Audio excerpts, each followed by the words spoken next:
Alright, hello everyone, welcome to my brand new studio. I'm out and about today. I'll just give you a little show of where I am, just to give you a sense of my setup in my office. So this is where I'm at. There's my setup. So yeah, I'm good to go. I'm ready.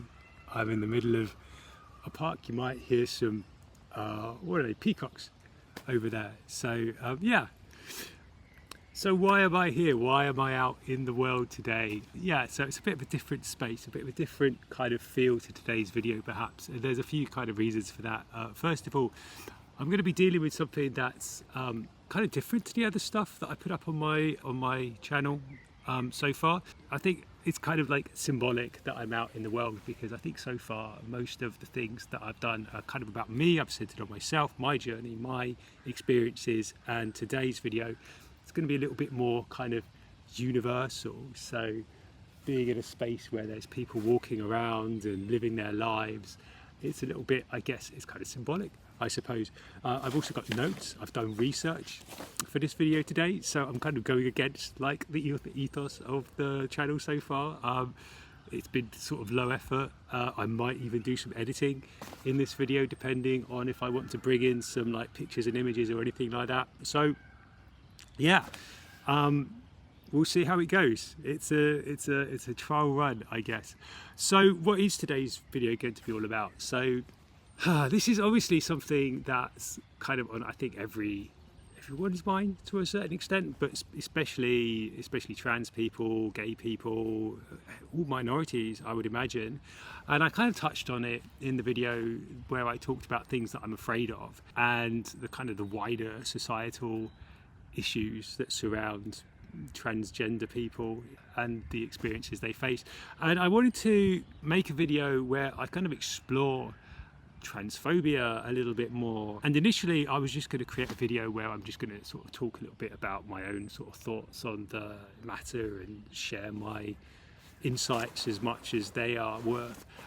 But then it kind of occurred to me that it's quite an important topic. It's a subject that a lot of people are going to have a lot of views, opinions on, so I should probably go away and do a little bit of research at the very least. And I haven't got a lot of sources. I've got a couple of main sources. I might refer to some other things, but I'm going to make sure that I have all of the references in the comment section below.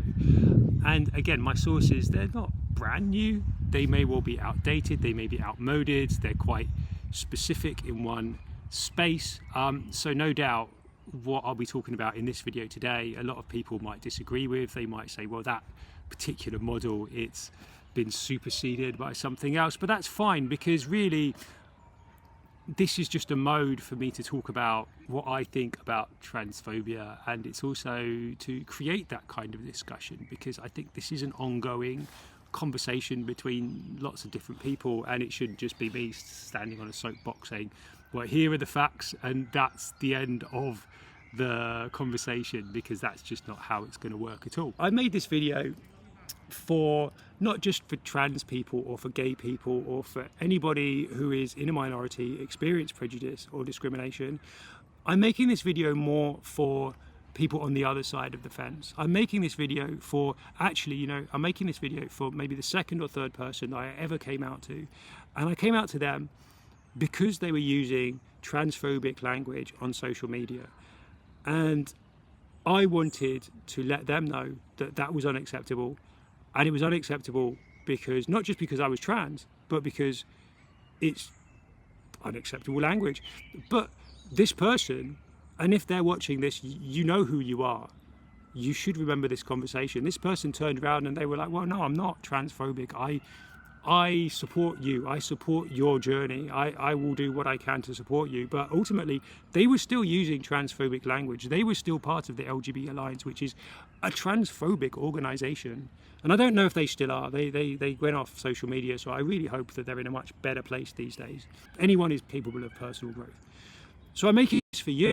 So with all that said, why do I think so much about transphobia? I think it goes back to when I was younger, all the way back in primary school. I think, as I mentioned in other videos, I was really bullied like a lot.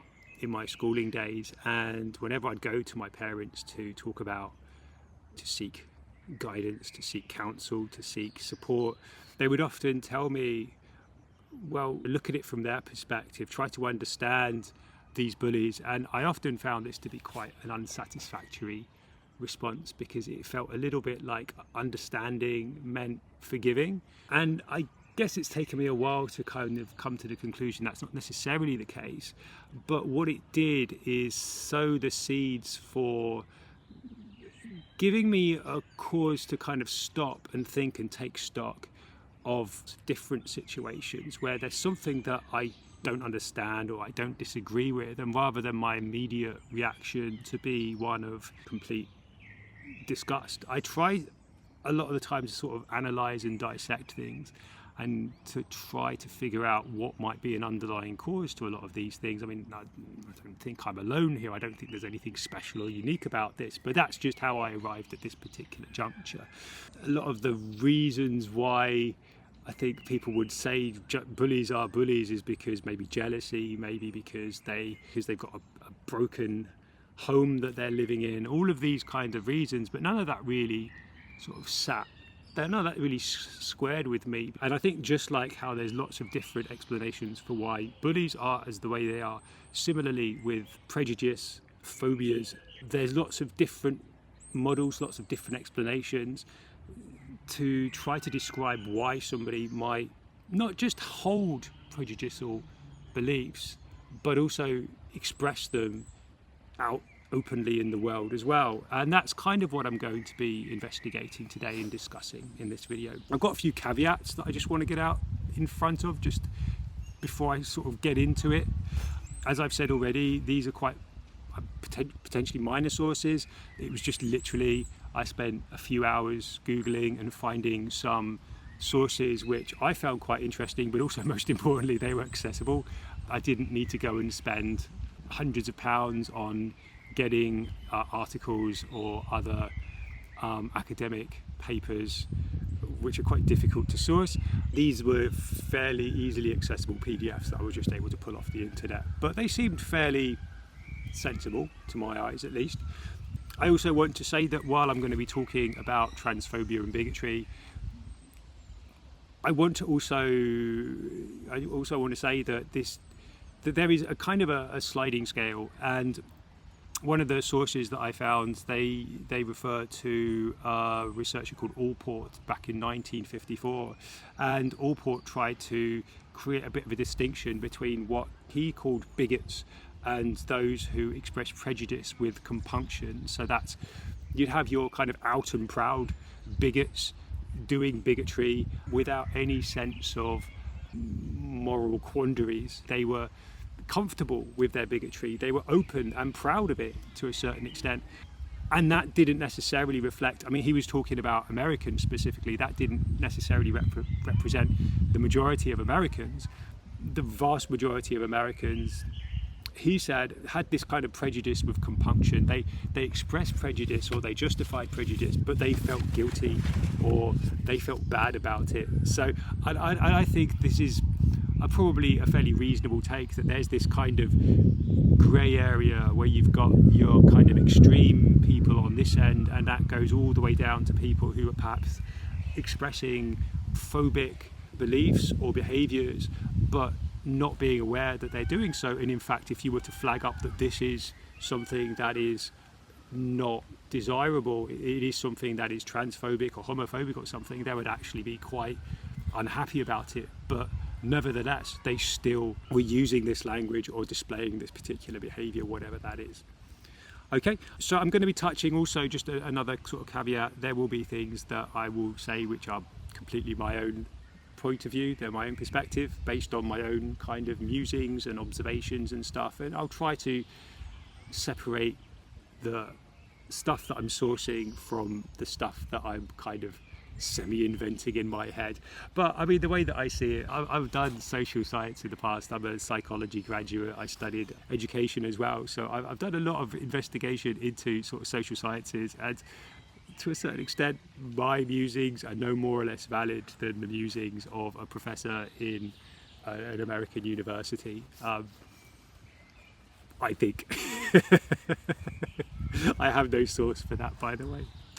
Okay, so with that in mind, just to give you a bit of an overview of where I'm going to be going with this, I'm going to be delving into some cognitive social theories. I'm going to be outlining what they are, and then I'm going to look a little bit more in depth at one particular model that really resonated with me, and we're going to explore how I feel this model is a pretty good explanation for why people can hold prejudicial beliefs, and even in the face of societal kind of resistance to that, to expressing that belief, still find a way to kind of justify retaining that and expressing that as they live their lives. So I thought that was really interesting, and I'm going to end with a kind of a, as I say, my own kind of addition to this as well.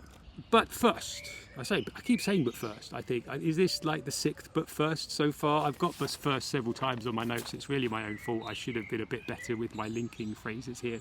But before I get into the real sort of depths of the cognitive and social sort of theory, I want to touch on this idea that people often keep coming back to, this sort of, oh, this person is saying these things because they're actually that thing. There's the idea that, oh, this homophobic person is actually closeted gay, or this transphobic person, oh, you know that they're going to come out as transgender at some point in the future.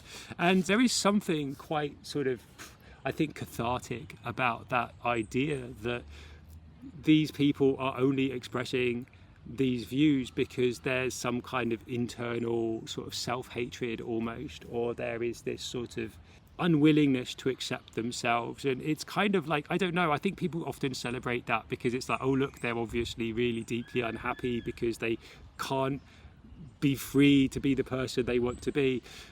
And undoubtedly that's been true of some people in certain cases, that sense of, I'm saying these things because I want to fit in and I want to completely distance myself. You can't accuse me of being gay because look at all of the awful things I've said and done to gay people.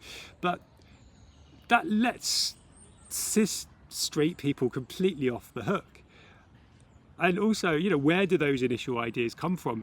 It's hard to imagine that gay people or trans people would sort of bring these into existence just out of a vacuum. And it also, it places a lot of the blame for all of the negativity and suffering that we face directly on our own shoulders. And that's really not fair. It's like, oh, you're the victims of your own oppression because you're oppressing yourselves. And as I say, it's true in some cases, but you wouldn't get such pervasive transphobia. It's what, 1% of the population are transgender. You wouldn't get such pervasive transphobia through the media, through discourse, if it was just trans people that were responsible for this. That's a ludicrous idea, and it really does let cis people off the hook when they express transphobic views, because most of it is cis or straight people who are expressing these beliefs. I think it's quite clear for me that while, yes, sometimes you might have certain people saying these phobic things, and sometimes they do come out as the thing that they've been denouncing and decrying, that is the minority. And while it's fun to laugh at these people and say, haha, you know, the leopards have eaten your face, you now have to suffer the slings and arrows you direct at other people. I mean, I think it's a lot more complicated than that, and I think it would be nice for us to, as a community, to eventually forgive these people if they've shown sufficient contrition, if they've shown that they maybe deserve a bit of understanding. I mean, we've all been through a journey. I talked about coming out in 2 previous videos, and it's a terrifying prospect, crossing that boundary from here to there, coming out to the world and being able to lose that secrecy. It's terrifying, and can really understand if people find that fear so debilitating that for them it represents an impossible barrier, and that really sucks for them, but that's their reality, that's their circumstance, you know. Anyway, so that's that. Let's move on. So I'm going to briefly outline a few theories that I encountered, and the source that I used for this I got from a book called The Handbook of Prejudice, Stereotyping and Discrimination by Nelson, and this was published in 2009. Kind of old, but still I think fairly relevant today. And in their book, I didn't read the entire book. I basically checked out the abstracts of a lot of the chapters, and I've used that as the basis of my notes. And also, it's kind of I kind of remember a lot of this stuff from my psychology days, so I'm kind of basing this on a sort of hazy recollection, and also the overview of these chapters from this handbook. So a bit of a disclaimer there if there are a bit more details that I don't tend to go into. So Nelson, they started by going right back to 1922, where Lippmann talked about how stereotypes are pictures in our heads. This was perhaps one of the first discussions about where prejudice comes from, and it's this kind of internal view of whoever it is that you've got these prejudiced ideas of, and it's based on this kind of internal image. But Nelson then goes on to describe a few other possible processes. You know, how do you arrive at that internal image inside your head? Well, one of the theories that he discusses is the ingroup outgroup effect, and some of you are probably familiar with this. That's basically you belong to certain groups, and within this group, that sense of belonging means that you might take on some of the beliefs within that group, and some of those beliefs might be a bit of a suspicion of people who fall outside of that group. Now, this in-group out-group effect, I think people often oversimplify, because some of these groups that you belong to could be quite visible, could be quite obvious, you know, white male, for instance, or female, or black, or whatever. But these groups, they can be quite sort of abstract or quite just semi-random. I mean, I remember, because when I first encountered this in-group out-group concept, my mind actually went back to when I was at secondary school and I had a Super Nintendo, and there was this like almost fervent religious kind of sense that if you had a Super Nintendo, you were like the best kind of gamer, and those who had the Sega, they were the weirdos, they were the bad guys. And so there was this weird conflict between Nintendo users and Sega users, and like the way that this narrative played out is that there was this clear distinction and there was no permission for overlap. You either had one or the other, and there was no intermingling of these. And I think that's a pretty good representation of how this can come to be. You've got this thing where you believe that you belong to this group, whatever that group is, and so you take on these ideas, you have this kind of shared identity, whatever that is, and then through that it might lead to, and often does lead to, conflict with people that you perceive as your direct threats. Because in a way, like Sega, say that if many people became like Sega representatives, then there'd be fewer Nintendo people. So you're trying to keep your clan going. It's a kind of a desire for survival. And I mean, that kind of explains how you might get this prejudicial behaviour, because, oh, you belong to this other group, so therefore you are a bad guy. And then the way that person is bad, well, that would be sort of defined within that groupage. So that's in-group, out-group effect. He also talks about automaticity. So before I get into this, I just want to quickly touch on something that I'm going to call the ick. The ick. Okay, and I've seen people use this word in several different places, especially online, where I live far too much of my life.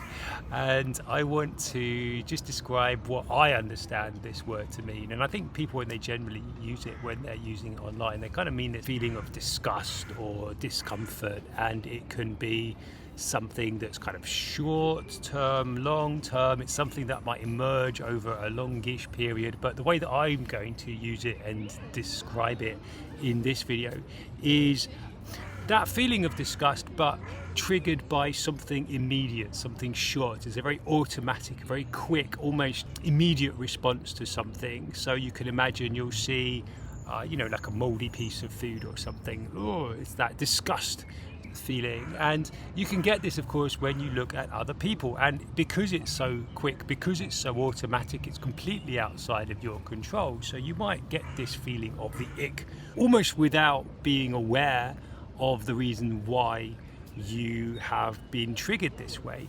So I'm going to be using this word throughout some of this video, and I just wanted to cover it here, and we'll just get back into what the next bit of this video is going to be all about.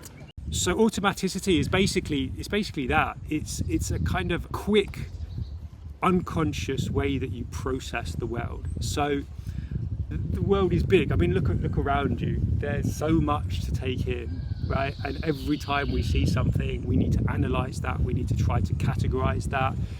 There's a lot. You see a person and it's like, oh, what do I know about this person? So in order to try to speed this up, in order to try to reduce that cognitive load, your brain uses certain shortcuts.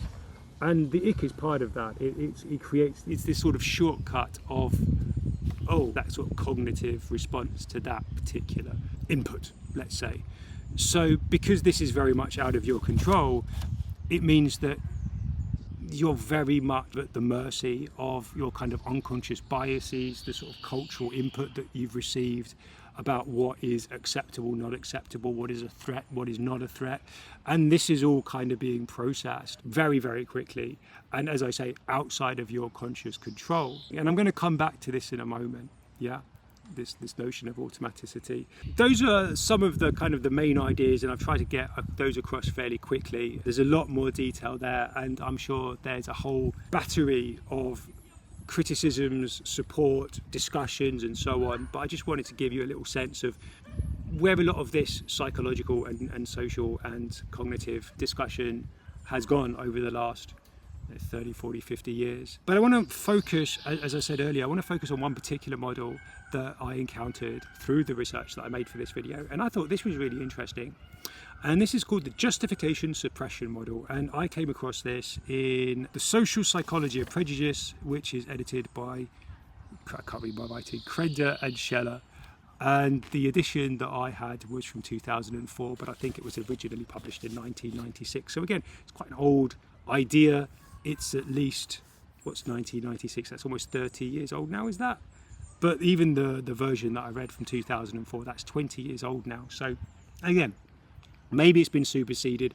I did try to find, I did do a quick Google search, criticisms of this model, but I did actually find several articles from the last few years applying this model to various issues that are current. So even though it's quite old, it feels like people are still looking at this as something that's quite relevant. So what is the justification suppression model?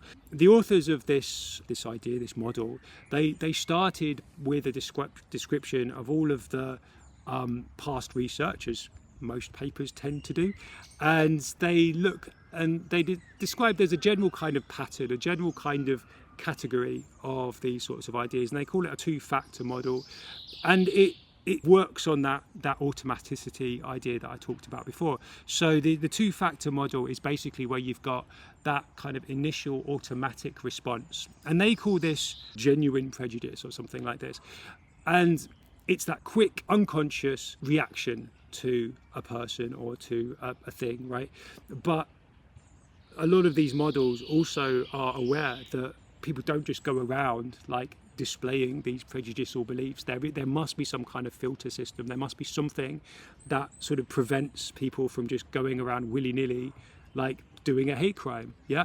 And so this reaction against that, at least in this paper, they call this suppression.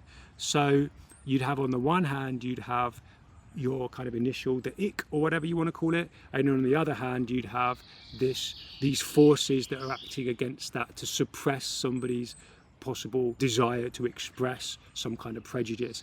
And what does this suppression mean? What kind of suppression forces are we talking about here? So the types of suppression that might prevent somebody from expressing some prejudice might be some social norms. It's just not done. The expectation is that you don't express those things. You might be playing to an audience, so again it's kind of similar to the norm. So that the audience aren't going to like this, the audience aren't really going to respond well to this particular thing that you're going to say. It could be something internal, so it could be a sense of empathy. So suppression allows for both external and internal suppressive forces to prevent you from expressing this prejudice. And it's interesting because a lot of these models seem to suggest that white Americans really want to be racist. Whether that's true or not, I don't know. I've only been to America very briefly. I've met several Americans. They seem fine. Hard to say. So just to exemplify that, let's imagine now that you see a Nazi on the street. Now, we hate Nazis. So what is our immediate response to the ick of the Nazi? Well, obviously, our initial response, as it probably should be, is we want to punch that Nazi in the face. However, we might decide that we are unable to punch this particular Nazi in his particular face at this time, or her. Of course, Nazis aren't just single gender entities. So what might prevent us from punching that Nazi on the face? Well, it could be, he's in or she's in a larger group of people and you're just by yourself. So if you were to get into a physical altercation with this one individual Nazi, then you might end up getting your backside handed to you by the rest of his comrades. So you probably might want to lay off just at this point. Alternatively, there might be people around, for example, maybe filming, and you don't want to be broadcast on the internet. You don't want to go viral in punching that Nazi. Even though this might result in getting some praise, it might also mean that you might get some kind of backlash or put yourself at a wider risk of danger. You might look at that person and immediately think, well, if I attack this Nazi, then I don't know, maybe his family might feel sad, but you would feel guilty. I don't know. So, these reasons for staying your hand and not attacking and not punching this Nazi, it could be external, based on the people around you, based on kind of societal pressures, or it could be internal, that sense of empathy that prevents you from attacking that Nazi.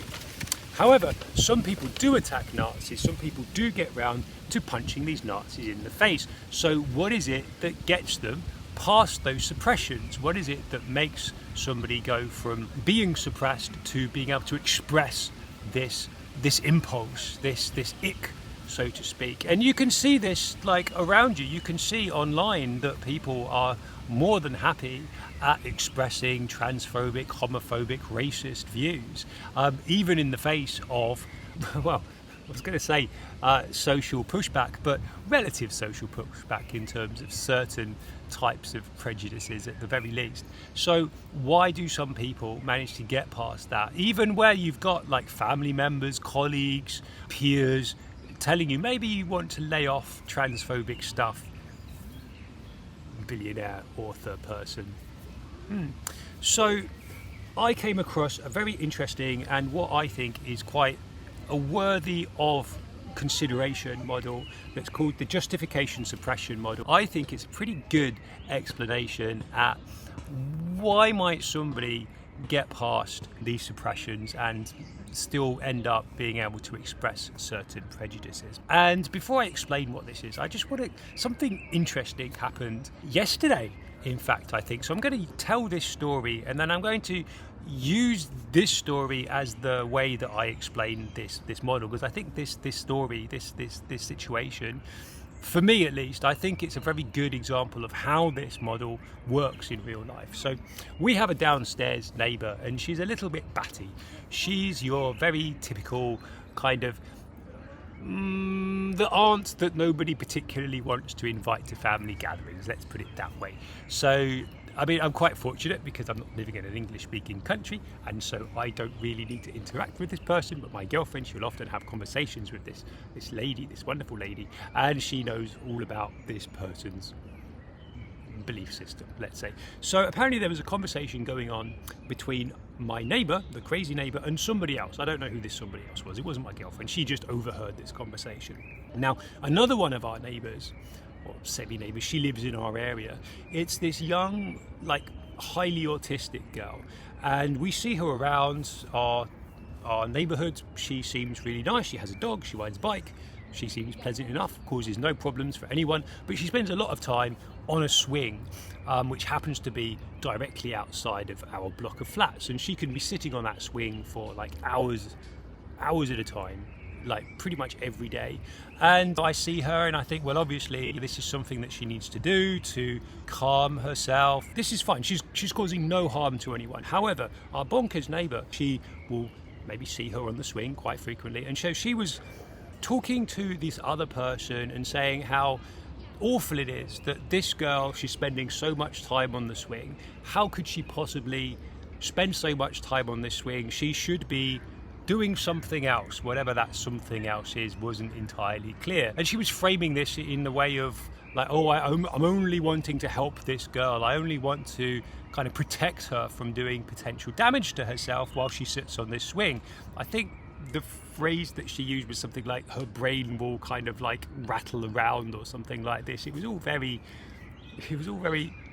awful. It was horrible. Like, this woman clearly had absolutely no empathy for this girl. It was very bad. As I thought about this conversation, I thought, well, this is a perfect example of the justification suppression model in action. So how is this the case? We've already covered how you have this ick, and then there's these suppressors which prevent you from being able to respond directly to how this ick triggers this feeling, right? So I can imagine for my neighbor, she sees this girl with autism, and because she's not neurotypical, that's triggered this kind of ick in this neighbor.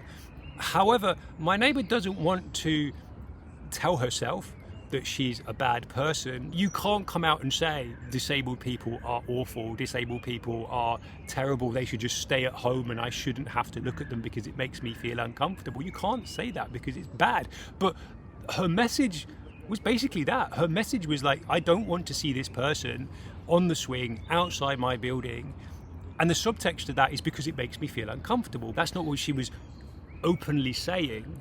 So she was framing this in a way to protect that girl, because then she can kind of frame it in the sense that, well, I'm a good person, right? I'm not saying these things because I don't like this girl. I'm saying these things because I object to what she's doing. I want to try to help her. I'm only saying these things for her own good, right? So my neighbor, she gets to feel good about what she does. She gets to feel justified in expressing these views, even though I think objectively, maybe we can look at that and think, well, why do you think her being on the swing is so bad? What makes you believe that? Where's your evidence? Because she doesn't have any evidence. This is just based on her feelings, right? So because it's triggered, it's an emotional response based on this ick, based on this emotional trigger. She's justifying this feeling based on this discomfort that she doesn't like the fact she's on the swing.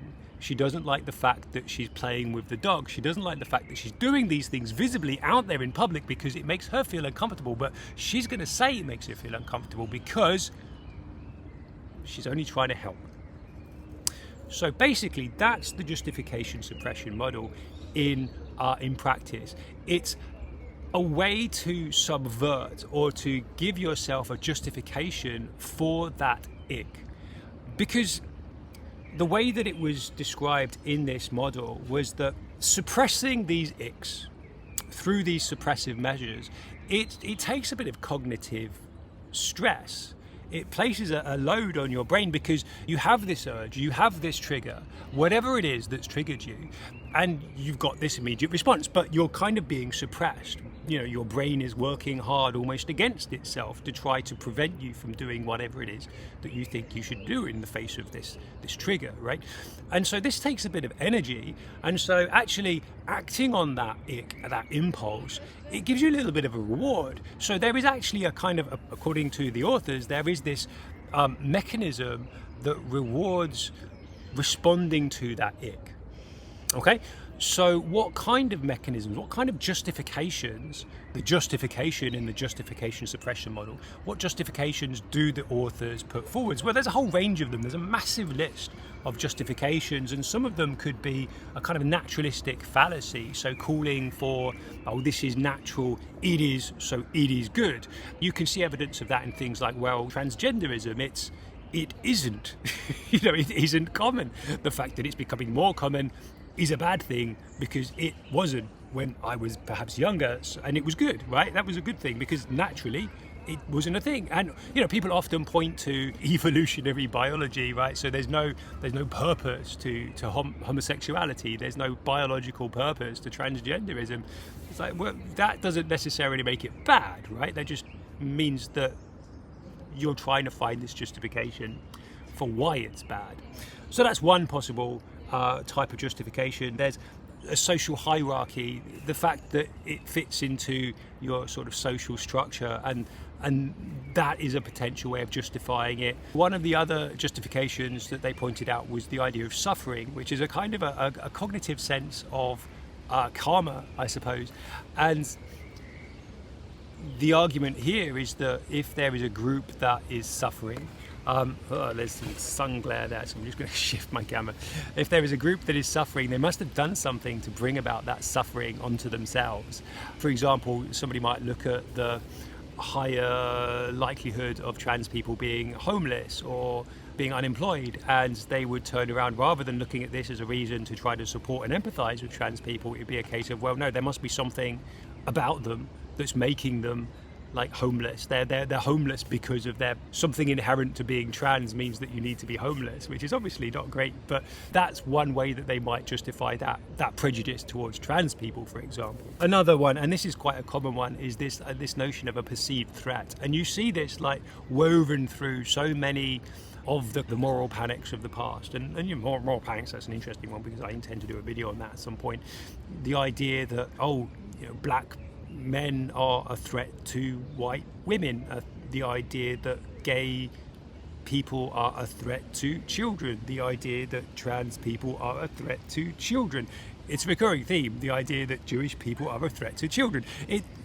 Some arguments never grow old. The greatest hits just keep on coming back and back and back, right?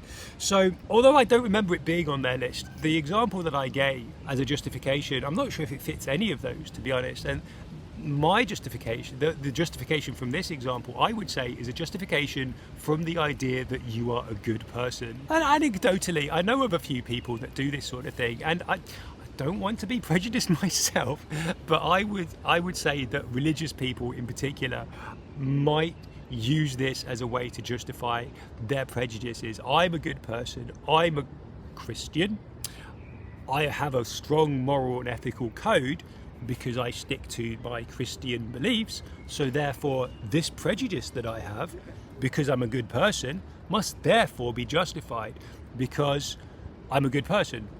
Therefore, this prejudice is justified. It's almost like a self-fulfilling argument in a way, but you see that, I think, quite regularly. And I would say that what my neighbour was talking about, this is an example of this justification from sort of self-righteousness. Yeah. I need to change my camera again because this sun is just poking out, and it's gonna be terrible. I'm gonna be sitting I'm gonna be completely in the shade. Okay, all right, grand. So that's the justification suppression model, and I think it's quite compelling. And as I said at the top, I think it's quite strong. And I was trying to think of some criticisms as I was walking to this park for this particular segment because I had to re-record this video. And I think one of the things that I would criticize this, and actually the other sort of suppression models as well, is that it does suggest, or it does seem to suggest, that prejudice is kind of baked in almost to us as humans, and it's a little bit cynical almost. It suggests that we have these triggers, these icks, so to speak.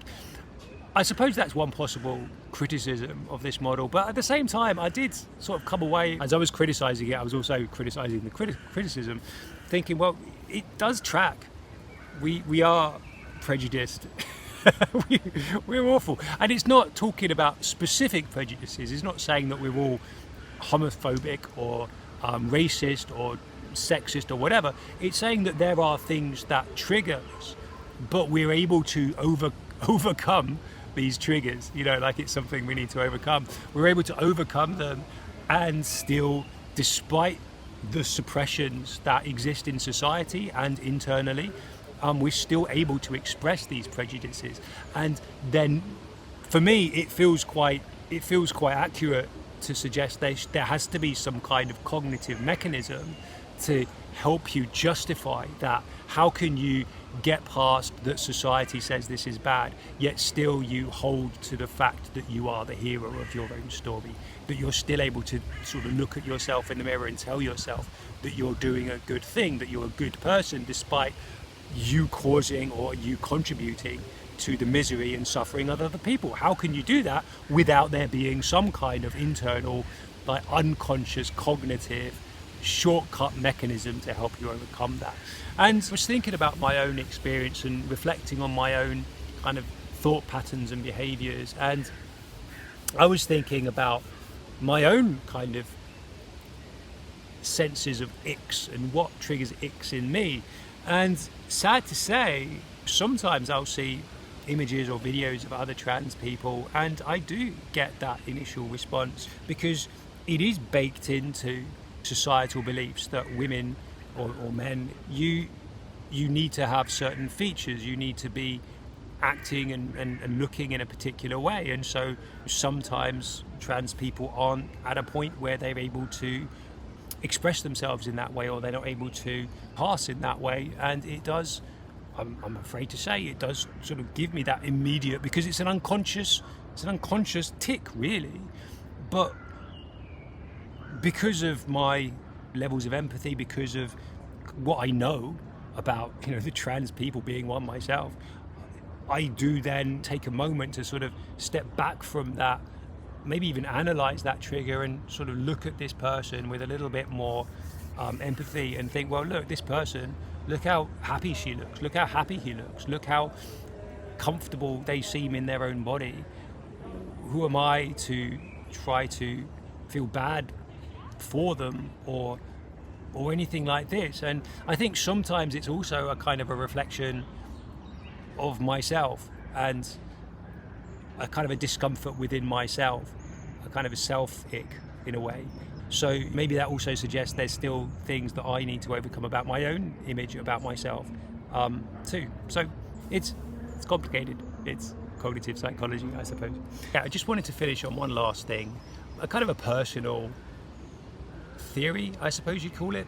And again, it's kind of draws on my experience of looking at prejudice in my context. So obviously it's very anecdotal, it's very non-scientific, but as I said at the top, that doesn't necessarily mean that it's less valid than a lot of the other theories that run around. And it sort of it goes back to this idea a lot of homophobes are actually homosexual themselves, and transphobes are often transphobic themselves, and it kind of triggered a thought. And again, it also ties into what I was saying at the top about bullies and jealousy, and how they're often jealous of the people that they bully. And I don't obviously believe that's often true, but I don't know, it triggers a thought that perhaps there is a bit of envy in how a lot of these prejudices are expressed. Because if you think about it, there is something so out there when you've got a gay person who's out and proud, a trans person who's out and proud. It's impossible almost for somebody to escape from that. I'm not sure if escape is the word I mean, but you know what I mean. It's very visible. And for me, that was part of the joys of the coming out experience, and I continue to do so. And I really appreciate that. But at the same time, somebody might see that, and I think that's very easy to become jealous of, to become envious of. I was incredibly jealous and envious of people as they came out, looking at that and thinking, well, why couldn't that be me?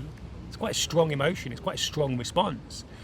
And if you think about it, a lot of people could have that sense of envy or jealousy, regardless of whatever it is that you're coming out to say that you are. So you could imagine somebody who's had to live their entire life repressed and closeted, whatever closeted means for them, and then see somebody who's able to willingly go out into the world, put up their hands and say, I am gay, I am trans, I am whatever, or even without even having to be open about it. It's very difficult to come out and say I am black because it's obvious, right? But to be able to go out there and proudly live as a black person, to be out there and really embrace your blackness and your culture and your history, that still takes a little bit of bravery, I would imagine. So I can certainly imagine people looking at this and thinking, well, how dare they? I've had to live in the closet, and by this I don't necessarily mean as a gay person or as a trans person. That closet experience could well be they really wanted to be a dancer and they weren't allowed to be a dancer as a child. They really wanted to be a woodworker and they weren't able to be a woodworker. They really wanted to be a stay-at-home parent, but they are not allowed to be a stay-at-home parent because of social expectations, because of cultural expectations, because of familial expectations, because of the pressures placed on the shoulders of women and men across the world. We're not always free, psychologically free, to say with that degree of confidence and with that degree of certainty and with that degree of I don't even care what the consequences are, I am that thing, right? So if you're a closeted house husband, let's say, you've always wanted to be a stay-at-home parent, but the pressures are that you have to go to work, and then you see somebody who's managed to get past the social pressures of anti-trans stuff and be out there as a trans person, I can absolutely imagine you would be quite envious of that. They get to go out there, live their life, be out there, be able to express themselves with confidence, with pride. How dare they? This is a theory that I have. I don't know. You could disagree. Feel free to disagree. But I do wonder, maybe there is a certain degree of envy there, of jealousy. And maybe this is another thing that kind of plays into that sort of justification suppression model. Anyway, so I wanted to talk about this. I've been wanting to talk about this for a while, and I'm really happy that I was able to get a good bit of research here, and I'm quite proud that I've managed to get all this in a video, and I hope that I managed to edit this down so it makes a bit of sense, and I managed to get rid of all the ums, ahs, and you knows. So I hope that you've enjoyed this video. I hope that you've appreciated it, and maybe it's given you some things to consider. Maybe you completely disagree with everything I've said. I mean, as I said, these are just a few theories. These aren't all of the theories. These are just some of the theories that I was able to research in a few hours on Google. I wasn't able to access everything because I can't afford to access everything. I don't have time to access everything. So if there's other models out there, if there's other things out there, I would be really, really interested to see what they are. So please do link them below. Please do tell me all about them, because this is something obviously that I find quite interesting. I see these people online in real life and I wonder what makes them tick. What causes somebody to be so hateful yet still allow themselves to feel like they are the heroes? Because that ultimately is how they would perceive themselves. What allows them to get around that? What is that process? And for me, the justification suppression model, I think that's quite a good response to that.